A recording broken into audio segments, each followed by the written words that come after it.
بسم اللہ الرحمن الرحیم نحمدہ ونصلی علی رسول الکریم وبعد اعوذ باللہ من الشیطان الرجیم یرفع اللہ الذین آمنوا منکم والذین اوتوا العلم درجات قال النبی صلی اللہ علیہ وسلم طلب العلم فریضۃ علی کل مسلم۔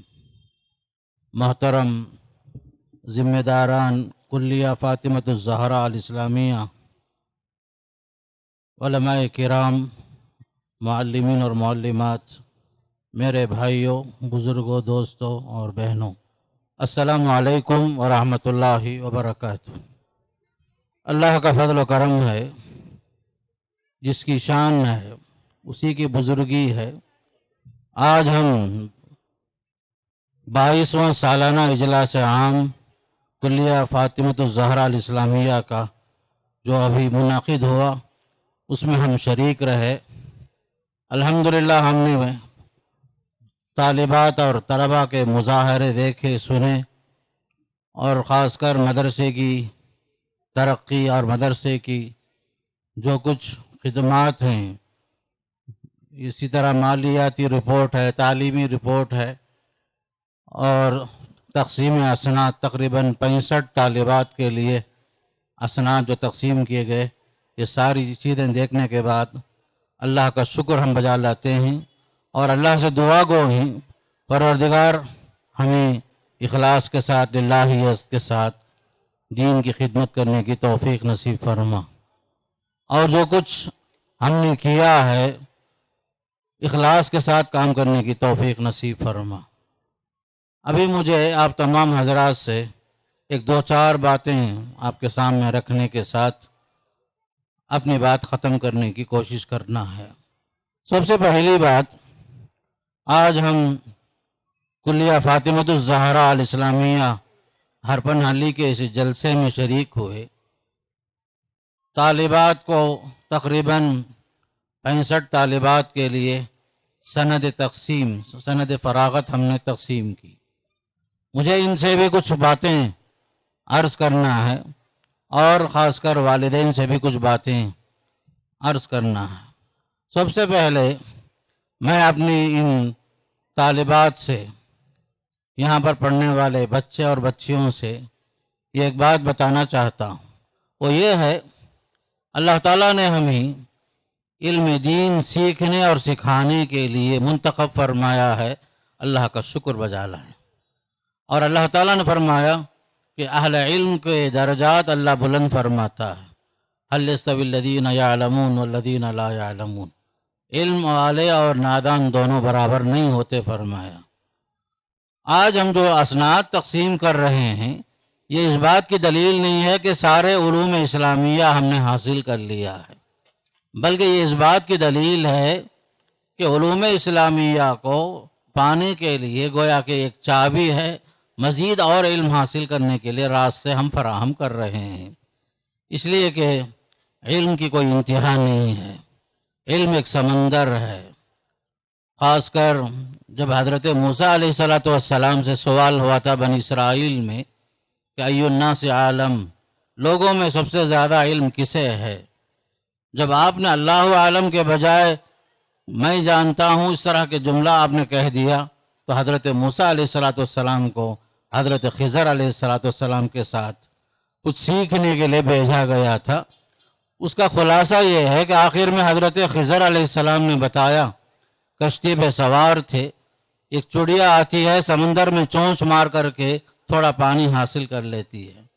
حضرت خضر نے موسیٰ علیہ السلام سے بتایا، دیکھو، ما نقص علمی و علمک من علم اللہ الا ما نقص هذا العصفور من البحر، یعنی میرا اور آپ کا علم اس سمندر کے مقابلے میں جیسا کچھ سمندر سے چڑیا نے ایک چونچ پانی حاصل کیا ہے، اس کی وجہ سے سمندر کے پانی میں کوئی کمی نہیں آئی، اسی طرح اللہ کا علم اتنا وسیع ہے کہ ہمارا علم اس کے سامنے کچھ بھی نہیں ہے۔ اسی لیے آپ ہمیشہ یاد رکھیں، بڑی سے بڑی ڈگری حاصل کر لیں، پی ایچ ڈی کر لیں، ڈبل پی ایچ ڈی کر لیں، پھر بھی آپ اپنی جگہ میں یہ سمجھیں کہ میں نے کچھ حاصل نہیں کیا ہے۔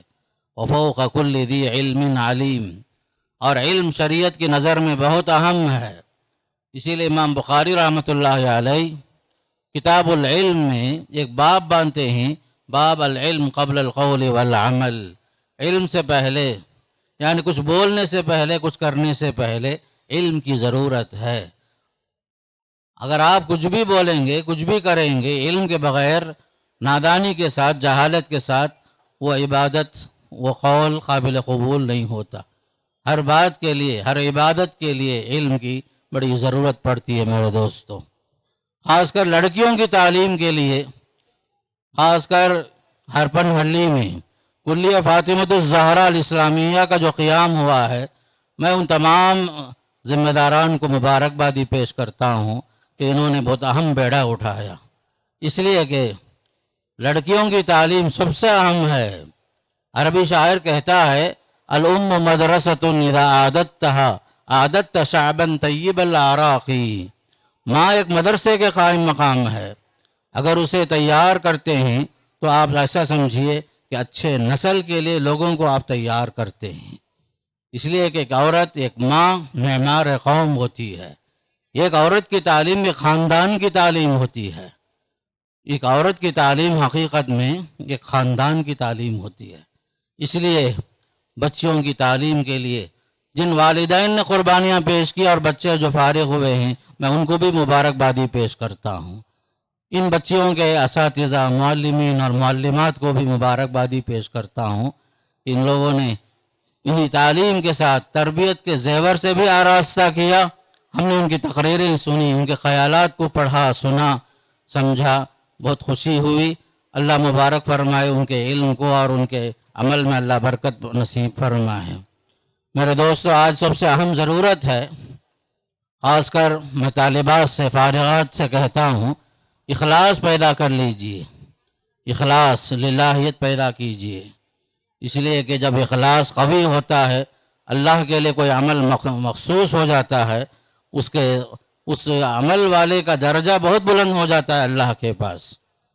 حضرت ابوبکر صدیق رضی اللہ تعالی عنہ کے بارے میں ابوبکر بن عیاش کہتے ہیں کہ حضرت ابوبکر صدیق رضی اللہ عنہ نہ کثرت صلاح نہ کثرت صیام کی وجہ سے ہم پر فوقیت حاصل کیے ہیں، حقیقت میں ایمان ان کے دل میں، اخلاص ان کے دل میں راسخ ہو چکا تھا، اخلاص اور للہیت ان کے دل میں پیوست ہو گیا تھا، اسی وجہ سے وہ ہم پر آگے بڑھ گئے اور ہم پیچھے رہ گئے۔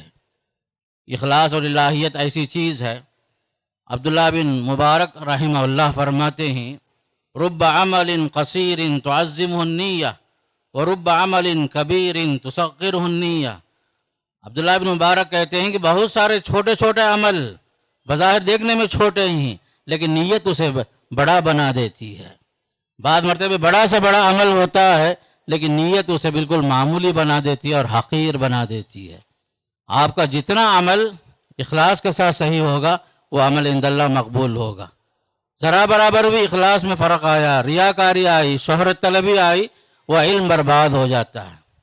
ہمارے علماء نے یہاں تک لکھا ہے کہ تکبر کے اسباب تقریباً 8 ہیں، اس میں سب سے پہلا سبب جو ہے علم بنتا ہے۔ خاص کر لوگ سمجھتے ہیں کہ دولت سبب ہے، حسن و جمال ہے، خاندان ہے، ایسا نہیں ہے، بلکہ سب سے پہلی چیز علماء نے لکھا ہے کہ انسان کو برباد کرنے والا عمل تکبر جو داخل ہوتا ہے، علم کے راستے سے بھی آتا ہے۔ علم حاصل کرنے کے بعد شیطان ہمیں ورغلاتا ہے، کہتا ہے کہ آپ سب سے بڑے عالم ہیں، آپ سب سے بڑے مفتی ہیں، آپ سب سے بڑے فارغ التحصیل ہیں، آپ ہی کے پاس سب کچھ علم ہے۔ نعوذ باللہ من ذالک۔ انسان جو تکبر میں مبتلا ہوتا ہے، بے عمل ہو جاتا ہے۔ اس کے بعد اس جگہ میں وہ حدیث یاد رکھو، پیارے نبی صلی اللہ علیہ وسلم فرماتے ہیں جہنم میں سب سے پہلے جن حضرات کو پھینکا جائے گا، ڈھکیلا جائے گا، سب سے پہلا وہ عالم ہوگا، وہ عالمہ ہوگی جس نے علم حاصل کیا، تاکہ لوگوں کہیں کہ وہ عالم ہے، تاکہ لوگ کہیں کہ وہ قاری ہے، تاکہ لوگ کہیں کہ وہ مفتیہ ہے، قاضی ہے، فلاں ہے، فلاں ہے۔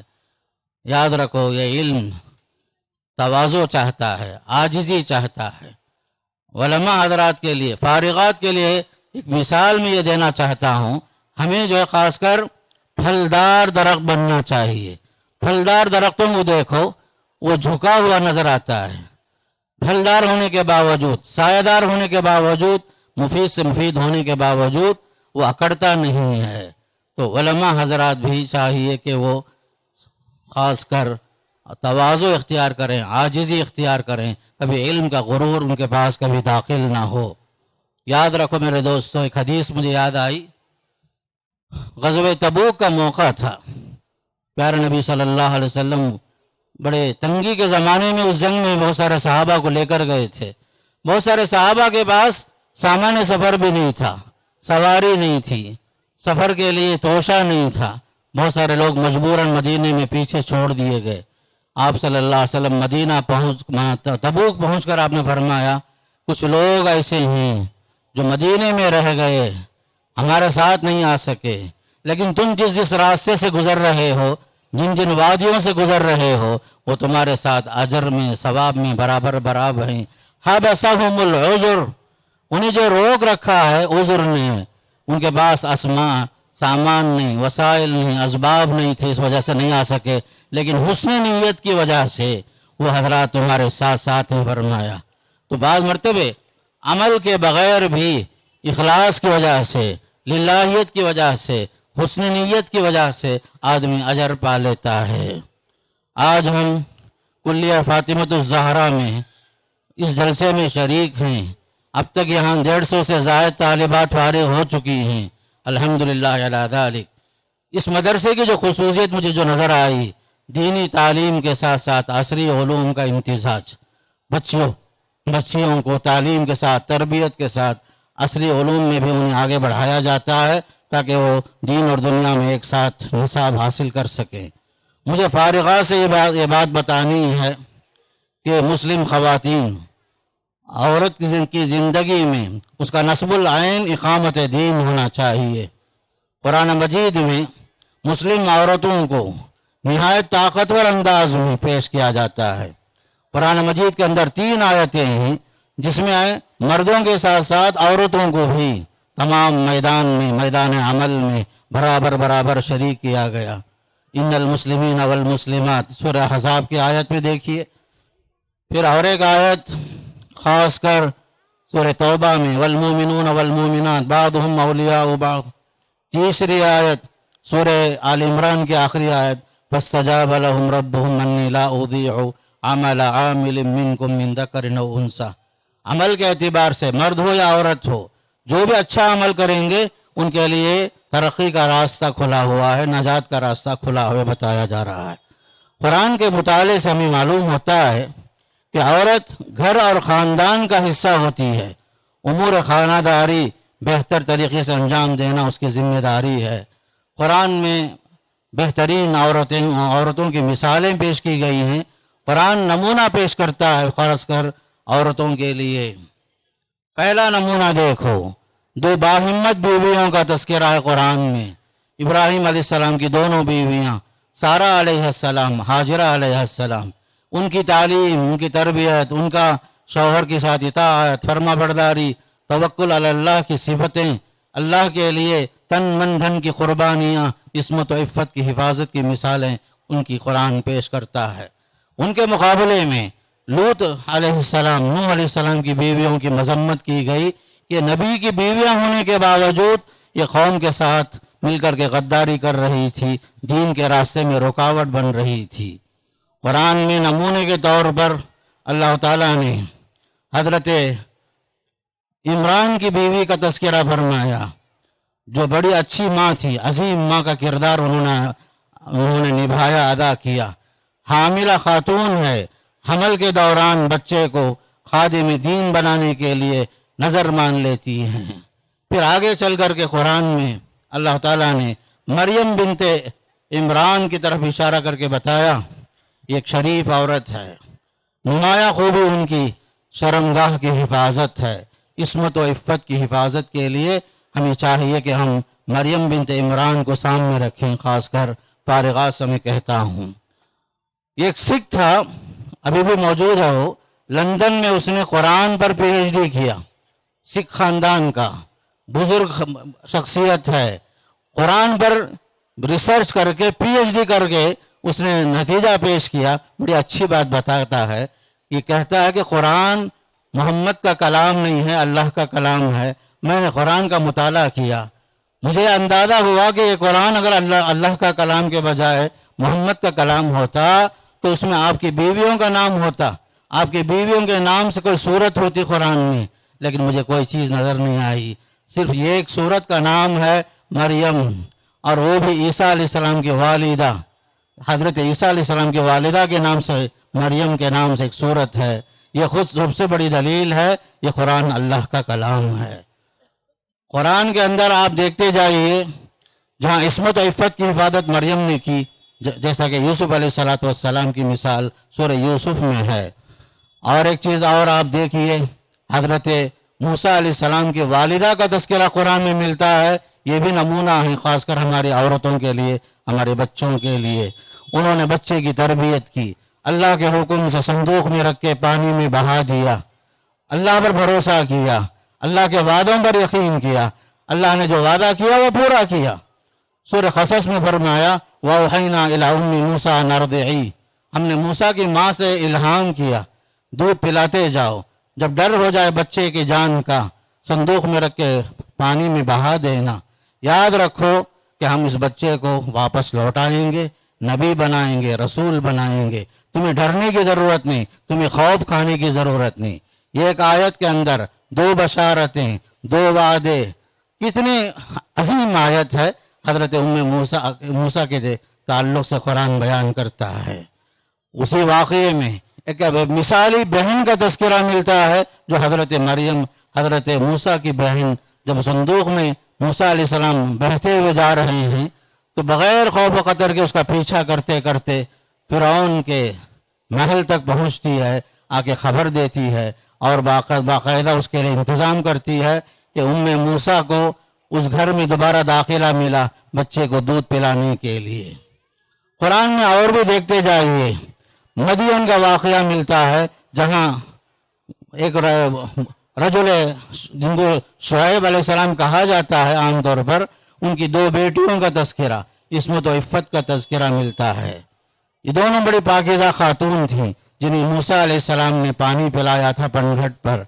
ان دونوں نے کہا کہ موسیٰ علیہ السلام بڑے اچھے آدمی ہیں، طاقتور آدمی ہیں، امانت دار آدمی ہیں. والد صاحب سے جب کہتے ہیں تو والد صاحب نے ان کو اپنے پاس اجرت پر رکھنے کے لیے تیار ہو گئے.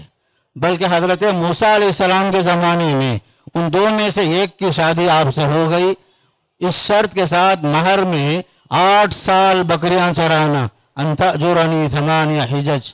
سب سے بڑا مہر اگر کسی نے ادا کیا ہے تو موسیٰ علیہ السلام ہیں جو 8 سال بکریاں چراتے ہیں. پھر کہتے ہیں فَإِنْ أَتْمَمْتَ عَشْرًا فَمِنْ عِنْدِكَ، فَإِنْ أَتْمَمْتَ عَشْرًا فَمِنْ عِنْدِكَ، اگر آپ 10 سال پورا کریں گے تو وہ آپ کی مرضی ہے. تو حضرت موسیٰ علیہ السلام نے تقریباً یہ وعدہ پورا کر کے دکھایا. حکمت اور دانائی میں ملک سبا نظر آتی ہے جس کا لمبا سفر شرک سے نکل کر توحید کی طرف آتا ہے، یہاں تک کہ شرک سے توبہ کر کے سلیمان علیہ السلام کے ہاتھ پر ایمان لاتی ہیں. تو ظالم فرعون کی بیوی آخر میں سورہ تحریم میں نظر آتی ہیں. اس کا ایک بڑا خلاصہ یہ نکلتا ہے، انسان کتنا بڑا ظالم کیوں نہ ہو جائے، ظلم کی انتہا ہے. ہر تاریک رات کے بعد صبح کا ظاہر ہونا یقینی بات ہے میرے دوستو. ظلم کے لیے کوئی سلسلہ مستقل نہیں چلتا، ظلم کے لیے آخری انتہا ضرور ہے. حق کے لیے غلبہ ہے. حضرت آسیہ نے اللہ کے نام پر ایمان لا کر بڑی بڑی قربانیاں پیش کی، انہی کا تذکرہ سورہ تحریم میں ہوتا ہے. میرے بتانے کا مقصد یہ ہے کہ ہماری عورتیں بھی قرآن میں بتائے گئے ان عورتوں کے نمونوں کو اپنائیں، خاص کر ہماری زندگیاں مثالی بنیں، کردار میں، اخلاق میں، عادات میں، گفتار میں، ہر لحاظ سے ہم نمونہ بنیں. میں اپنے والدین سے کہتا ہوں آج کا ماحول دن بدن مخلوط تعلیم کی وجہ سے، سوشل میڈیا کی وجہ سے، انٹرنیٹ کی وجہ سے، عصری تعلیم میں مخلوط تعلیم کی وجہ سے بربادیاں لازم آ گئی. گھروں کا ماحول بگڑتے جا رہا ہے میرے دوستو. ماں باپ دھیان رکھیں، بچوں پر نظر رکھیں، بچوں کی تربیت میں یہ بات یاد رکھیں ایمان سب سے اہم چیز ہے. آج کے بچوں میں ایمان کی اہمیت نہیں ہے.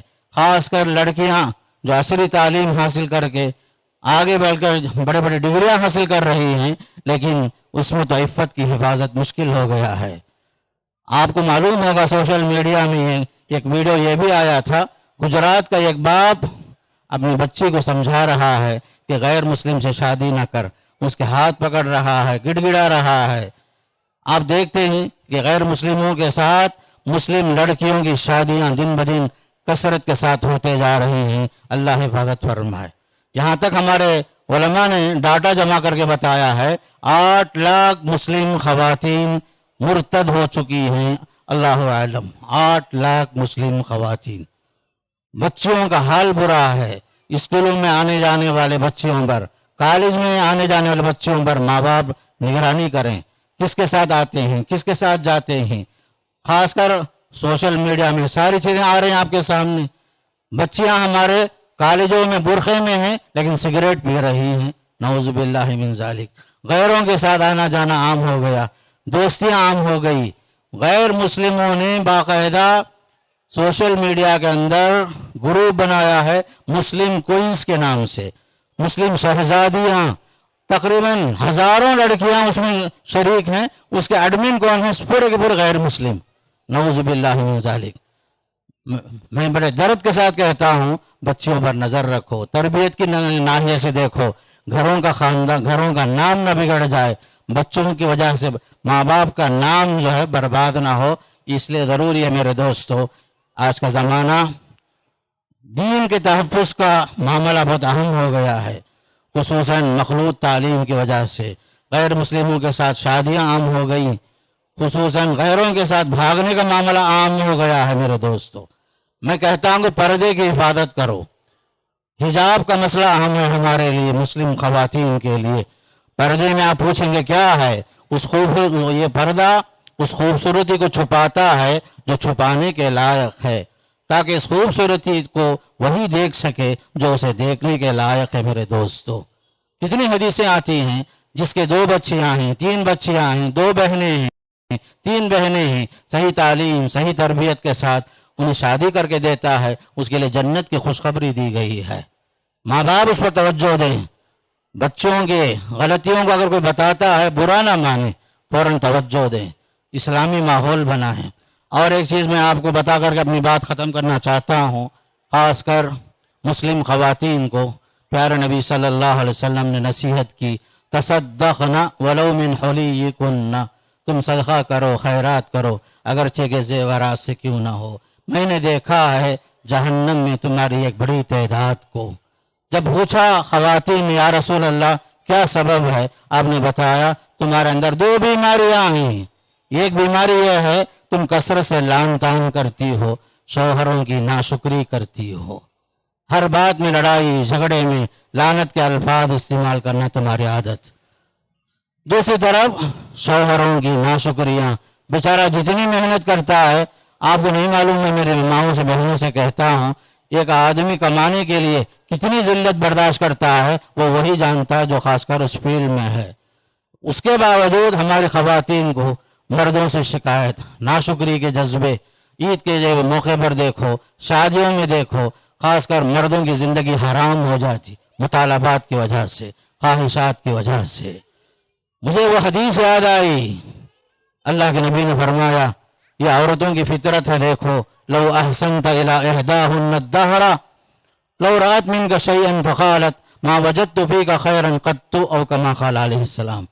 اگر تم اپنی بیویوں میں سے، عورتوں میں سے کسی کے ساتھ زندگی بھر احسان کا معاملہ کرو، اگر کسی دن تم نے کوئی مطالبہ ان کا پورا نہیں کیا تو عورت جھٹ کے ساتھ زبان پر اس کا یہی جملہ نکلے گا، ما وجدت فیک خیرا قط، میں نے تیرے اندر کبھی بھی کوئی بھلائی دیکھی ہی نہیں. حالانکہ بیچارہ 60 سال 70 سال پوری زندگی وقف کر دیا، خود بھوکا رہا. عورت ناشکری کر کے شوہر کو یہ جملہ سناتی ہے، ما وجدت فیک خیرا قط، تیرے اندر کوئی بھلائی ہے نہیں. یہ چیز عورتوں میں ہے. یہ چیز اس لیے میں اپنی ماؤں سے بہنوں سے کہتا ہوں شوہروں کی قدر کرو، عزت کرو، احترام کرو. حدیث میں آتا ہے اگر یہ سجدہ کسی کے لیے جائز ہوتا تو میں شوہر کے لیے اجازت دیتا کہ عورت سجدہ کرے، کیونکہ سجدہ حرام ہے غیر اللہ کے لیے، اتنا اونچا مقام ہے مردوں کا۔ عام طور پر لڑکیوں کے مدرسے میں یا عورتوں کے پروگرام میں عورتوں کی بڑی فضیلتیں بیان کی جاتی، میں اس کا مخالف نہیں ہوں۔ ذرا یہ بھی یاد رکھو، شاید آپ لوگوں کو معلوم ہو یا نہ ہو، میں آپ کو یہ بات بتا کر بات ختم کرتا ہوں۔ جو مقام عورتوں کا اسلام میں ہے اس میں مرد کچھ کم نہیں ہے۔ حدیث میں آتا ہے ماں باپ کے بارے میں، ہما جنتوں کا ہما ناروں کا، ماں اور باپ یہ دونوں کے دونوں تمہارے لیے جنت کا ذریعہ ہیں یا جہنم کا ذریعہ ہیں۔ بلکہ فرمایا آپ صلی اللہ علیہ وسلم نے، باپ جنت کے دروازوں میں سے ایک دروازہ ہے، جنت کے دروازوں میں سے ایک دروازہ میرے دوستو۔ باپ کا مقام کچھ کم نہیں ہے۔ ذرا آگے چل کے پڑھیے، سورہ بلد پڑھیے، لا اقسم بہذا البلد وانت حل بہذا البلد ووالد وما ولد۔ اللہ تعالیٰ جہاں مکہ مکرمہ کی قسم کھا رہا ہے وہاں باپ کی قسم کھا رہا ہے، ووالد وما ولد۔ باپ کا مرتبہ کچھ کم نہیں ہے میرے دوستو۔ اگر آپ کہتے ہیں کہ ماں کے قدموں کے نیچے جنت ہے تو یہاں دیکھیے قسم کے اعتبار سے اللہ تعالیٰ باپ کی قسم کھا رہا ہے۔ اس لیے باپ کی عزت کرو، باپ کا احترام کرو، شوہروں کی عزت کرو، شوہروں کا احترام کرو۔ جوائنٹ فیملیوں میں عام طور پر اس زمانے میں بوڑھے ماں باپ کو بے سہارا چھوڑ دیا جاتا۔ خود مسلم آج اس مرحلے میں آ گئے ہیں کہ اولڈ ایج ہوم میں اولاد اپنے ماں باپ کو لا کے پہنچا رہی ہے۔ ایسا نہیں کہ غیر مسلم یہ کام کر رہے ہیں، مسلم قوم کا بھی یہ حال ہو گیا، مسلم بچوں کا، جوانوں کا یہ حال ہو گیا، لڑکیوں کا حال یہ ہو گیا ہے، پڑھی لکھی لڑکیوں کا بھی حال ایسا ہی ہو گیا ہے، الا ماشاء اللہ۔ اس لیے میرے دوستو، ہمارے گھروں کی عزت تمہارے ساتھ ہے، بڑوں کا احترام کرو، بڑوں کی عزت کرو، نمازوں کی پابندی کرو۔ خصوصاً قرآن کہتا ہے وَلَا تَقُلْ لَهُمَا اُفٍّ وَلَا تَنْهَرْهُمَا، ماں باپ کو اف تک نہیں بولنا، جھڑکی نہیں دینا، ان کی عزت کرنا، یہ تمام چیزیں ضروری ہیں۔ آج ہم آپ کو جو سند دے رہے ہیں، آپ کو اس لیے ہم سند دے رہے ہیں تاکہ آپ معاشرے میں، اسلامی سوسائٹی میں ایک ماڈل بنو، مثالی بہو بنو، مثالی بیوی بنو، مثالی ماں بنو۔ اس کے لیے ہی یہ کلیہ فاطمۃ الزہراء الاسلامیہ آپ کے پیچھے اتنی ساری محنتیں کر رہا ہے، 90 پر 5 لاکھ روپے خرچ کر رہا ہے، قوم خرچ کر رہی ہے، قوم اور ملت کے درد مند لوگ خرچ جو کر رہے ہیں صحیح تعلیم کے لیے، تربیت کے لیے۔ میرے دوستو، ہماری تعلیم کا اثر ہمارے خاندان میں اگر نہ پڑے، ہمارے بچیوں کی زندگی میں اگر اسلام نہ آئے، فائدہ کیا ہوا؟ پڑھنے کے بعد یہ علم عمل کا دروازہ کھولے، عمل کا دروازہ کھولے میرے دوستو، ورنہ کیا ہوگا معلوم ہے؟ سند جو آپ لے لیے ہیں، مثل الذین حملوا التوراۃ ثم لم یحملوها کمثل الحمار، اہل کتاب کی مثال دی گئی، جن کے پاس کتاب ہے فائدہ نہیں، ان کی مثال ایسے ہے جیسے گدھے کے اوپر کوئی کتابوں کا بوجھ ہے۔ یہ علم عمل چاہتا ہے، اخلاص چاہتا ہے، للہیت چاہتا ہے، شوہروں کی اطاعت چاہتا ہے، اور خاص کر آخری بات بتا رہا ہوں، معاشرے کی ضروری چیز، نکاح کو آسان کرو، نکاح کو آسان کرو، رسم و رواج ختم کرو، یہ نسبت کی، منگنی کی نسبتیں، شادی بیاہ میں بیکار خرچ کرنے کی جو رسم و رواج ہیں، یہ سب ختم کرو میرے دوستو۔ نکاح ایک مصنون ہے، عبادت ہے، ضرورت ہے، فطرت کا تقاضا ہے، جہاں تک ہو سکے آسان کرو معاملے کو، جہاں تک ہو سکے نکاح کو آسان کرو، اس لیے کہ آج کے زمانے میں زنا آسان ہو گیا، نکاح مشکل ہو گیا میرے دوستو۔ معاف کرنا، میں کھلی باتیں کہتا ہوں، آسمان کی بات نہیں کرتا ہوں، زمین کی باتیں کر رہا ہوں۔ ہماری عورتیں جاتی ہیں لڑکی دیکھنے کے لیے، لڑکی کو دیکھنے سے پہلے زیورات دیکھتی ہیں، ہمارے گھر کی عورتوں کا حال ایسا ہے۔ حالانکہ معلوم ہونا چاہیے ایک عورت کے لیے سب سے بڑا زیور کیا معلوم ہے؟ تعلیم ہے، تربیت ہے، اخلاق ہے۔ تعلیم، تربیت، اخلاق۔ آپ یہ پوچھو قرآن پڑھے ہیں نہیں پڑھے ہیں، دین سے واقفیت ہے، یہ سب اہم ہے۔